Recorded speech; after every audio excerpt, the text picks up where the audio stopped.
So tonight's big topic will cover sequences and series, and this will be a part 1 to a 2-day review. So terms you should be keenly aware of. A sequence is an ordered list of numbers. The sum of 3 terms is called a series, and I think that's one that's easily forgotten. If they call it a sum, it is now referred to as a series, so there are plus signs in there. Each number of a sequence is called a term. A finite series contains a finite number of terms, where an infinite series goes on forever, and hence the ... The terms of the sequence are referred to in order with subscripts, so this would be called a sub 1, 1 meaning the first term, a sub 2, make sure you say sub when it's that lower number, a sub 3, etc. All right, well, what should you know by now? An arithmetic sequence, so let's jot these ideas down. This is when you are adding a fixed amount, okay? It has a common difference, and we denote that with the letter D, the lowercase letter d. And to find D, it's very simple. It's always this rule, in this order, A2 minus A1. Okay, now you could change that to A3 minus A2, but the bigger one always comes first. So if I take A2, which is 9, minus A1, which is 5, it looks like the difference is 4. Now that has to work for every pattern. If I do A3, which is 13, I would then subtract A2, which is 9, and that difference is 4. It is only arithmetic if, and only if, everybody has a difference of 4. Hence the word common. They all have to have the same difference. The arithmetic sequence is on the formula sheet. I want you to star this in your notebook. This is the one thing that formula sheet is useful for. They give you the arithmetic sequence. Obviously, a sub 1 is the first term, d is the difference. You are always leaving the n. Just like in an equation, you always leave x, you are always leaving n. What do you need? You have to have a sub 1 and the difference to write this. So let's do a quick practice example. I'm going to do a sub 2 minus a sub 1 is 4, and I'm going to check it. A sub 3 minus a sub 2 is also 4. And a sub 4 minus a sub 3 is also 4. Therefore, I can clearly state that the difference is 4. Okay, it's arithmetic because I'm adding 4 each time. I also need a sub 1, which is the first term, which is 2. Now I can go ahead and nicely write this equation. So a sub n equals a sub 1, which we said is 2, plus n minus 1 times the difference, which we said is positive 4. Now, if the choice doesn't look like that, they probably just did order of operations and distributed that 4. So a sub n equals 2 plus 4n minus 4. Put my like terms together, so that's 4n minus 2. And there is my explicit formula. Similar to arithmetic, we have a geometric sequence. Now, geometric is only about the word multiplying. Let's get that in there. Multiplying by a fixed amount. Notice I did not say divide. It has to be multiplying. This time you'll have something called a common ratio, and we denote that with the letter r, lowercase r. And to find r, it's very simple. You just take a2 and you divide it by a1. Okay, like difference was a2 minus a1. Common ratio is a2 divided by a1. Now maybe you can just look at this sequence here and tell me what you're multiplying by. That's great for you. If for some reason you can't, that's okay because there's a formula. I'm going to take a2 and divide it by a1.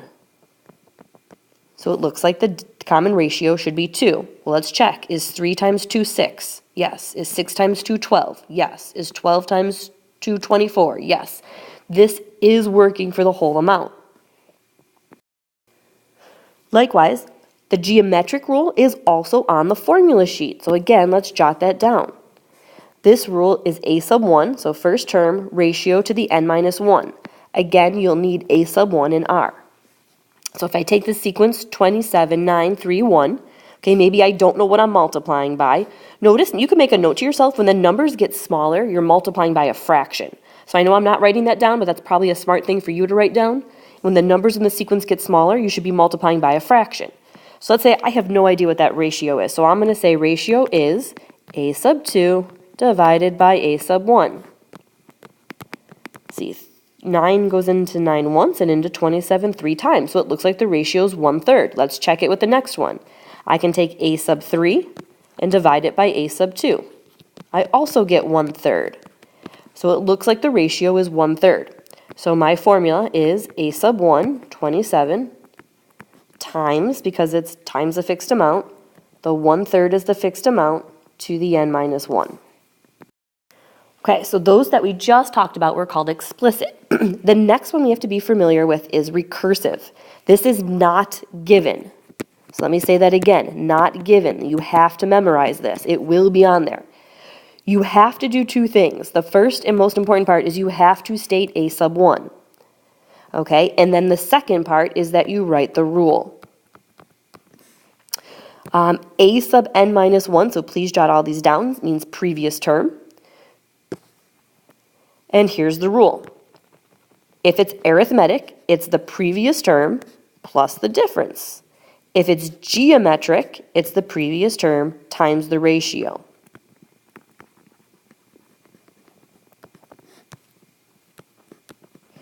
Okay, so let me say it again. They do not give you these. You have to memorize them. So here's an example from an old Regents question, which could be used to determine the nth term. And note it's one of those SAT questions where it's 1 and 2, 1 only, 2 only, etc. So basically, I'm just going to go through and figure out what the pattern is myself first. So term 1 has 2 blocks. 1, 2, 3, 4, 5, 6. This guy has 6 blocks. 2, 4, 6, 8, 10. My pen's not working. 1, 2, 3, 4 by 3 is 12, 13, 14. So my pattern goes 2, 6, 10, and 14. So first of all, is it arithmetic? Am I adding the same amount each time? Okay, and if I don't know, then I'll just do 6 minus 2 is 4, 10 minus 6 is 4, 14 minus 10 is 4. So I know it's arithmetic. Okay, now, I could write my own formula, or I could just go to each of these and see if they follow the pattern. So I'm going to go to this first example, and I'm going to put in a sub 1. That means I'm going to replace every little n with a 1. 1 plus 4 is 5. Is a sub 1 equal to 5? Clearly it's not. So 1 is out. Now here's what I like to do. Then I go and I kill anybody with a 1 because I know I don't need to focus on that. Then I'll do the same thing with the next term. Notice this is recursive because it gives me the first term and it uses the previous in there. So a sub 1 is 2. That's true. Now I need a sub 2. So I'm going to replace every n with a 2. So this is a sub 2 minus 1 plus 4.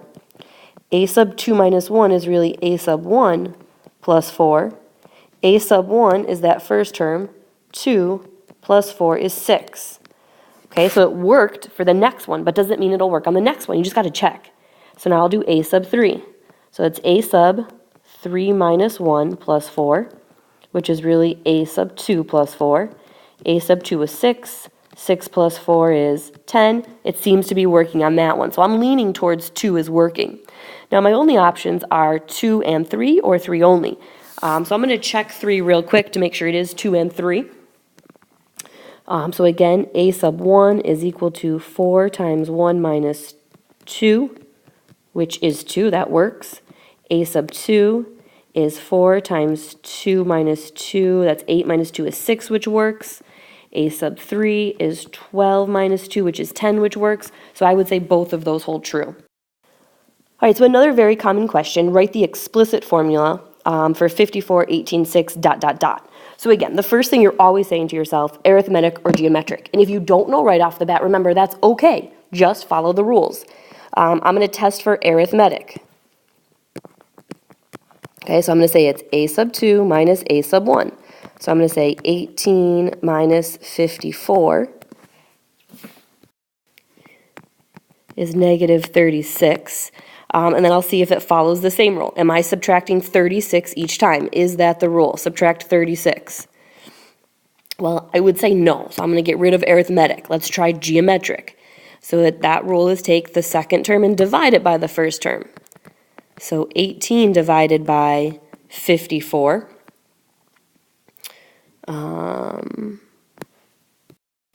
18 goes into 18 once, and then it goes into 54 3 times. So let's see if that's the rule. Now remember, that means multiply.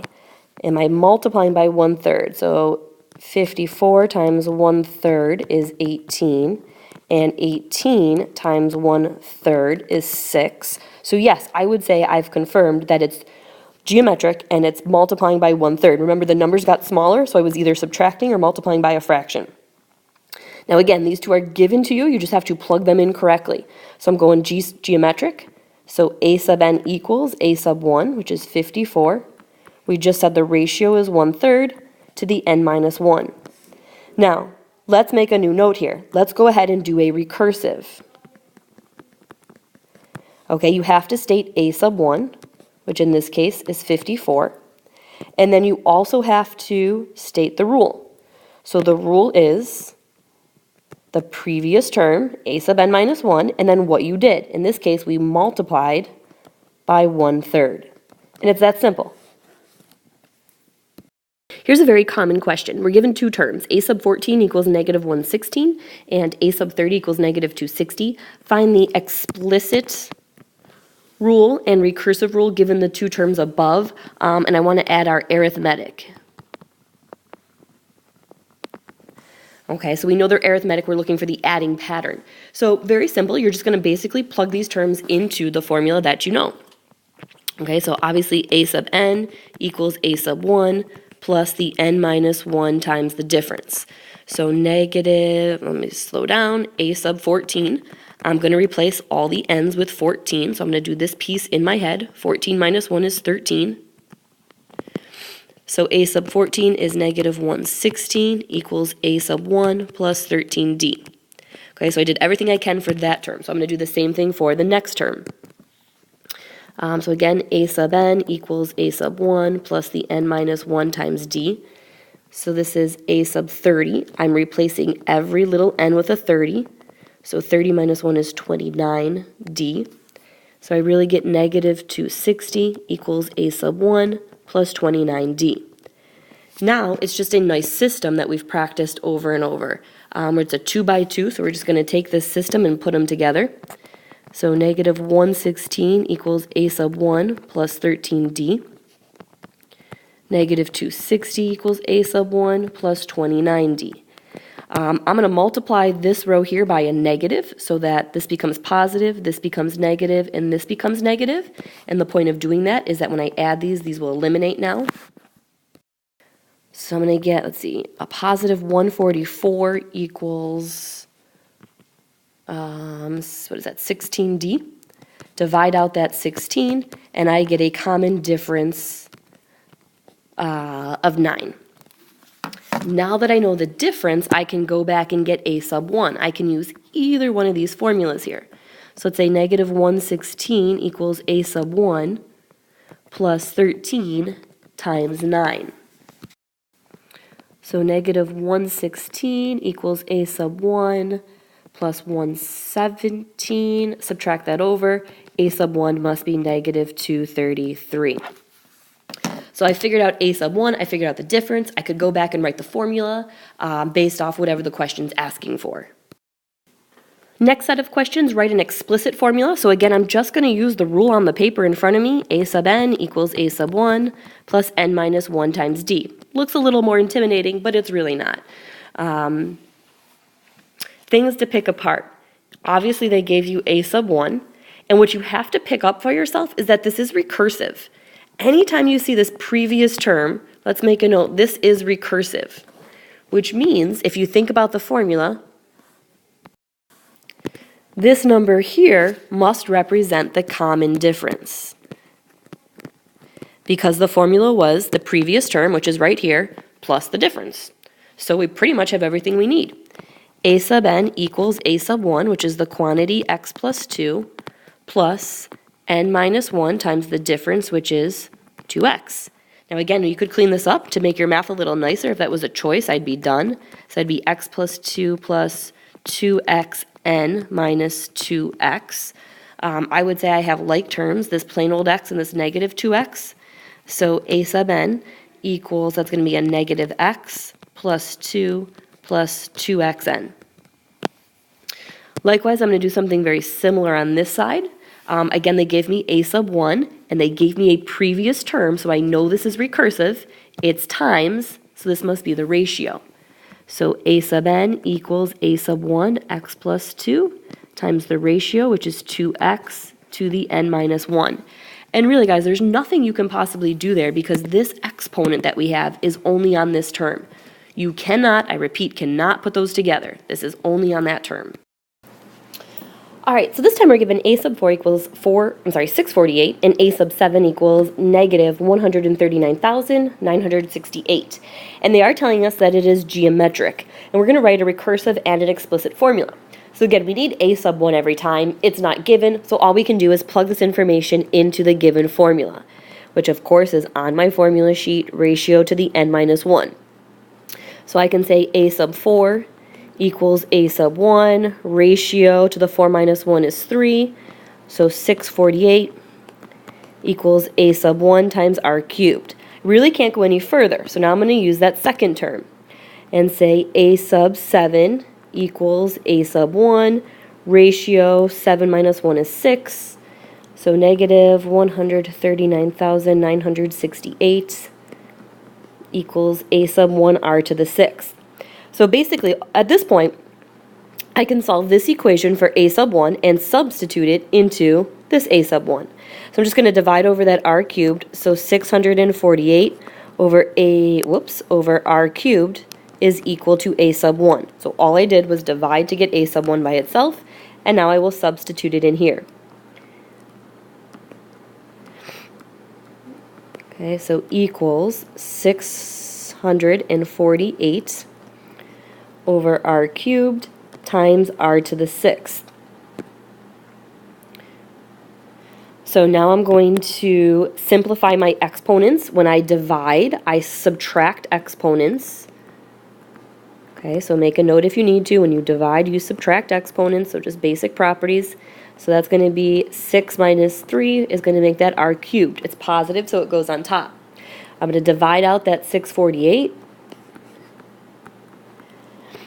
which leaves me with 2,187 equals r cubed. Now if I have a square, I take the square root. I have a cube, so I'm going to take the cubed root. Where are the roots? If you hit the math button on your calculator, there's a square root, a cubed root, and an x root, which means any root. So I can say the ratio equals 6. Now, all I've got was the ratio. I need to go back and get a sub 1, and I'm going to use this equation that says a sub 1 equals 648 divided by 6 cubed.